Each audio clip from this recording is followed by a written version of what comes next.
Assalamualaikum warahmatullahi wabarakatuh. Kami dari kelompok 9 akan mempresentasikan hasil kerja kelompok kami yang berjudul Kitab Sahih Bukhari.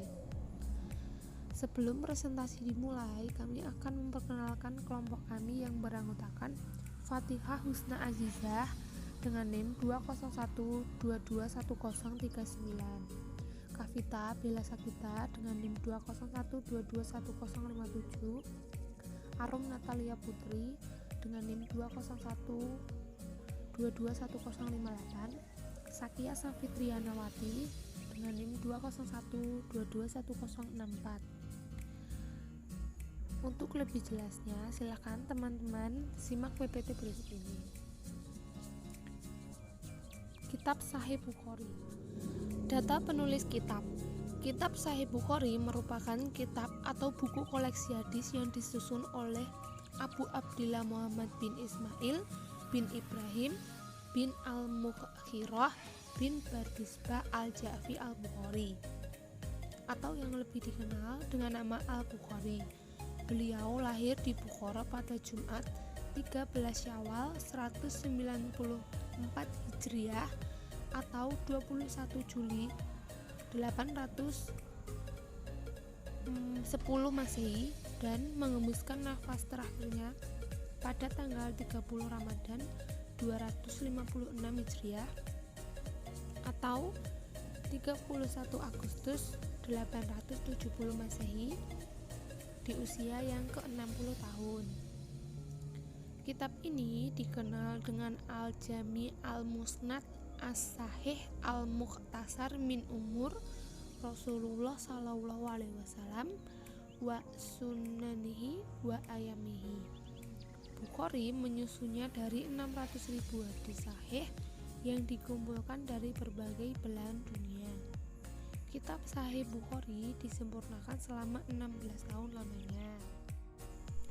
Di dalam kitab Sahih Bukhari terdapat materi yang pertama permulaan wahyu, kemudian ada iman, ilmu, wudhu, mandi, haid, tayamum, salat, waktu sholat, azan, salat Jumat, khauf, 2 hari raya, witir, istiqo, khusuf atau gerhana, salat qashar, tahajud, salat di Mekah dan Madinah, amalan dalam sholat, sujud sahwi, jenazah, zakat, haji, umroh, orang yang terhalang, menghentikan buruan, keutamaan kota Madinah, puasa, salat tarawih, keutamaan Lailatul Qadar, dan yang terakhir ada i'tikaf.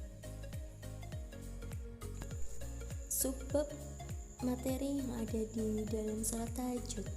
Bab pertama, salat tahajud di waktu malam. Bab kedua, keutamaan melakukan salat malam. Bab ketiga, panjangnya sujud dalam melakukan salat malam. Bab keempat, meninggalkan salatul lail untuk orang sakit. Bab kelima, anjuran Nabi dengan sangat untuk mengerjakan salatul lail dan salat-salat sunnah lain tetapi tidak mewajibkannya. Bab keenam, berdirinya Nabi dalam salat malam sehingga kedua kakinya bengkak. Bab ketujuh, orang yang tidur di waktu sahar atau dini hari menjelang subuh. Bab kedelapan, orang yang bangun pada waktu sahar tetapi tidak tidur sehingga mengerjakan salat subuh. Bab ke-9, lamanya berdiri dalam salatul lail. Bab ke-10, cara salat Nabi dan berapa rakaat salat beliau pada waktu malam. Bab ke-11, salat malam Nabi, tidurnya serta mengenai apa yang dihapuskan dari salat malam itu. Bab ke-12, ikatan setan pada tengkuk atau leher jika seseorang tidak salat malam. Bab ke-13, jika seseorang tidur dan tidak salat malam, maka setan telah kencing di telinganya. Bab ke-14, berdoa dan salat akhir malam. Bab ke-15, orang yang tidur di permulaan malam dan menghidupkan, yakni bangun untuk salatul lail pada akhir malam itu. Bab ke-16, berdirinya Nabi di waktu malam dalam bulan Ramadan dan bulan lainnya. Bab ke-17, keutamaan bersuci dan salat sesudah wudhu di waktu malam dan siang. Bab ke-18, tidak disukai memberatkan diri sendiri dalam beribadah. Bab ke-19, makruh meninggalkan salat di waktu malam bagi orang yang sudah biasa mengerjakannya. Bab ke-20, keutamaan orang yang bangun malam lantas mengucap istighfar, tasbih atau lainnya kemudian mengerjakan salatul lail. Bab ke-21, mengakalkan salat sunnah 2 rakaat sebelum subuh. Bab ke-22, tidak berbaring pada sisi badan sebelah kanan sesudah mengerjakan 2 rakaat fajar. Bab ke-23, orang yang bercakap-cakap sesudah mengerjakan 2 rakaat sunnah fajar dan tidak berbaring. Bab ke-24, keterangan mengenai sholat sunnah dikerjakan 2 rakaat. Bab ke-25, bercakap-cakap setelah mengerjakan sholat fajar sebanyak 2 rakaat. Bab ke-26, sesungguhan memperhatikan 2 rakaat sunnah fajar dan orang yang menamakannya sholat tawu. Ke-27, apa yang dibaca dalam sholat sunnah 2 rakaat fajar. Bab salat tatawu. Bab ke-28, mengerjakan salat sunnah sesudah salat wajib. Bab ke-29, orang yang tidak mengerjakan salat sunnah sesudah mengerjakan salat fardu. Bab ke-30, salat duha di dalam bepergian. Bab ke-31, orang yang tidak mengerjakan salat duha dan berpendapat bahwa meninggalkannya itu mubah. Bab ke-32, mengerjakan salat duha di waktu hadar atau di waktu sedang tidak berpergian.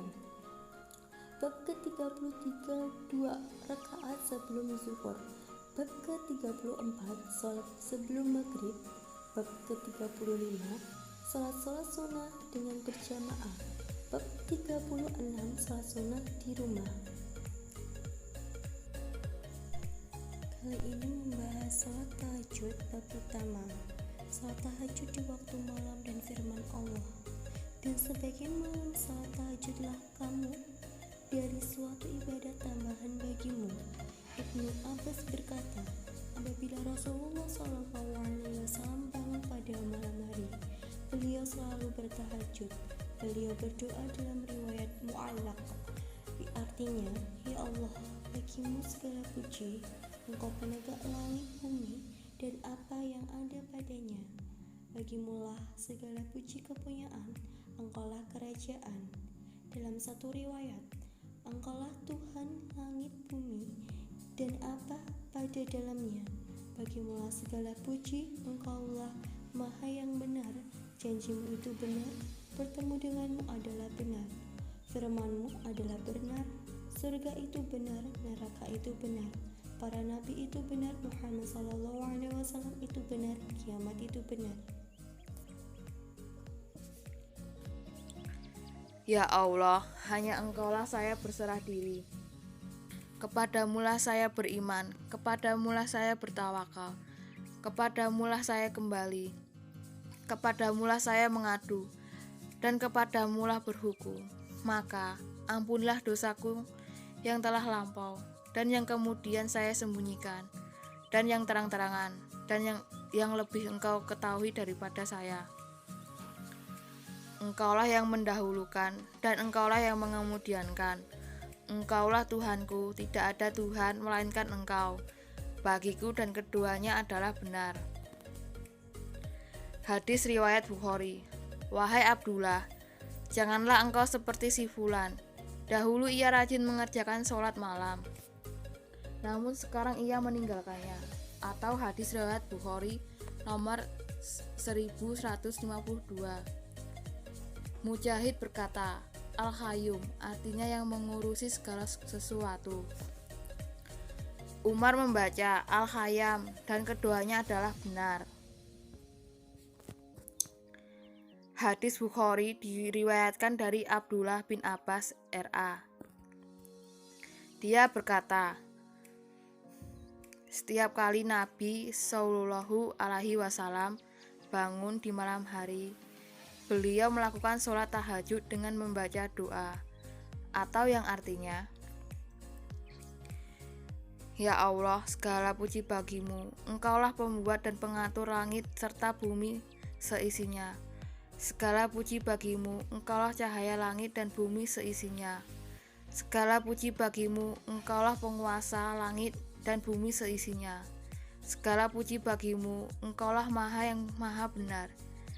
Janjimu pun benar. Pertemuan denganmu memang benar. Firmanmu benar. Surga itu benar. Neraka itu benar. Para nabi adalah benar. Muhammad Shallallahu Alaihi Wasallam adalah benar. Dan hari kiamat adalah benar. Ya Allah, aku berserah diri kepadamu. Aku beriman kepadamu. Bergantung kepadamu. Aku bertaubat kepadamu dengan pertolonganmu. Aku membantah orang-orang kafir dengan hukumanmu. Aku mengambil keputusan, ampunilah dosaku yang telah berlalu dan yang mendatang. Ampunilah dosaku yang aku sembunyikan dan yang aku ungkapkan. Engkaulah yang mengajukan dan yang mengakhiri. Tidak ada Tuhan selain Engkau. Kelebihan dan kekurangan kitab Sahih Bukhari. Kelebihannya adalah 1. Terdapat pengambilan hukum fikih. 2. Perawinya lebih terpercaya. 3. Memuat beberapa hikmah. 4. Banyak memberi faedah, manfaat, dan pengetahuan. 5. Hadis-hadis dalam Sahih Bukhari terjamin kesahihannya. Kelemahannya adalah memuat hadis Aisyah mengenai kasus tersihirnya Nabi yang dilakukan oleh Labin bin Asyam. Menerima hadis tentang tersihirnya Nabi jelas membahayakan prinsip kemaksuman Nabi. Selain itu, dengan menerima hadis tersebut, berarti kita ikut membenarkan tuduhan orang-orang kafir bahwa beliau adalah seorang nabi yang terkena pengaruh sihir, padahal telah disanggah oleh Allah Subhanahu wa Ta'ala. Kesimpulan dari kitab Sahih Bukhari adalah diambil dari kitab Sahih Bukhari bab salat tahajud yang dilakukan oleh Rasulullah Shallallahu Alaihi Wasallam di waktu malam, memohon ampun dan memuji kepada Allah Subhanahu wa Ta'ala. Dengan doa yang mustajab, di malam hari Rasulullah Shallallahu Alaihi Wasallam berdoa dengan riwayat mu'allaq. Sekian presentasi dari kelompok 9. Bila ada salah kata, kami semuanya mohon maaf. Wassalamualaikum warahmatullahi wabarakatuh.